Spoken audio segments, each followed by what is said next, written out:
আজ আমি করে দেখাবো সিম পাতুরি। সিম পাতুরি করতে লাগছে সিম। বড় সিম হলে এরকম হাফ করে নিতে হয়। সিমটাকে এই যে এখানে শীট থাকে ওটাকে ফেলে দিতে হয়েছে, দিয়ে হাফ করে নিয়েছি। আর ছোট সিম হলে গোটা রাখা যায়, তবে একটু দেখে নিতে হয়, সিমের ভেতরে অনেক সময় পোকা থাকে। এরকমভাবে সিমগুলো সব কেটে নিয়েছি। এবার এগুলোকে একটু হালকা গরম জলে, উষ্ণ গরম জলে ভাপিয়ে নেব। লাগছে সর্ষে পোস্ত, 2 চামচ, বড় 2 চামচ সর্ষে, বড় 2 চামচ পোস্ত। কেউ কালো সর্ষেও দিতে পারে, আমি সাদা সর্ষে দিয়েই করছি। সিমগুলো একটু জলের মধ্যে দিয়েছি, একটু জলটা ধোয়া ধোয়া উঠবে, তখন সিমগুলোকে নামিয়ে নেব।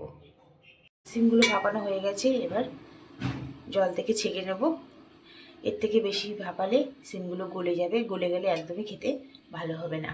গরম হয়ে গেছে, এতে দিয়ে দেবো এবার সর্ষের তেল। তেলটা ভালো মতো এবার গরম হতে দেবো। তেলটা গরম হয়ে গেছে, এতে কালো জিরে দিয়ে দিয়েছি।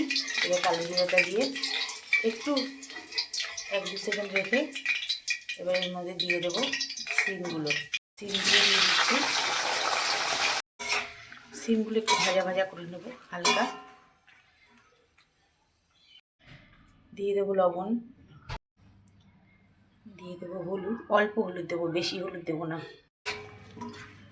এবার একটু হালকা ভাজা ভাজা করে নেবো হালকা। সর্ষে আর পোস্ত শুকনো অবস্থায় একটু গুঁড়ো করে নেব। একসাথে দিয়ে দিয়েছি দুটোই, এবারে গুঁড়ো করব। একদম মিহি গুঁড়ো হয়ে গেছে। এবার এর মধ্যে জল আর একটু কাঁচা লঙ্কা দিয়ে পেস্ট তৈরি করে নেব। কাঁচা লঙ্কা দিয়ে দিয়েছি, এবার পেস্ট করে নেব। আমি 4টে কাঁচা লঙ্কা দিয়েছি, যে যেরকম ঝাল খায় সেরকমভাবে ঝাল দেবে। সিমটা ভাজা ভাজা হয়ে গেছে, এবার এর মধ্যে দিয়ে দেব সর্ষে পোস্ত পেস্ট। দিয়ে দিচ্ছি সর্ষে পোস্ত পেস্ট, আর এর মধ্যে দিয়ে দেবো একটু টমেটো কুচি। এখানে আমি আলাদা করে জল দেবো না, ওই মশলা বাটিটা ধুয়ে ওইটুকু জল দিলাম। ভালো করে এবার মিশিয়ে দিচ্ছি।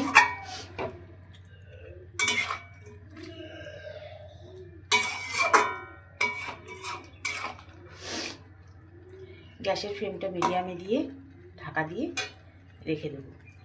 সিম দিয়েও জল বেরিয়েছে, এবার এই জলটাকে টানিয়ে নিতে হবে। তার আগে দিয়ে দেবো একটু মিষ্টি। একটু মিষ্টি দিলাম, নিরামিষ সবজি তো একটু মিষ্টি মিষ্টি হলে ভালো লাগে, তাই আমি বাতাসা দিলাম। কেউ ইচ্ছা করলে চিনিও দিতে পারে। ও ধনে পাতা। সিম পাতুরি আমার রেডি। অনেক ইচ্ছা করলে এর মধ্যে একটু কাঁচা তেল দিতে পারে, আমি যেহেতু ধনে পাতা দিয়েছি তাই কাঁচা তেল দিলাম না। ধনে পাতা না দিলে কাঁচা তেল দেওয়া যেতে পারে, তার গন্ধটাও খুব ভালো লাগে। সিম পাতুরি হয়ে গেছে। এটি গরম ভাতের সঙ্গে খেতে খুবই ভালো লাগে।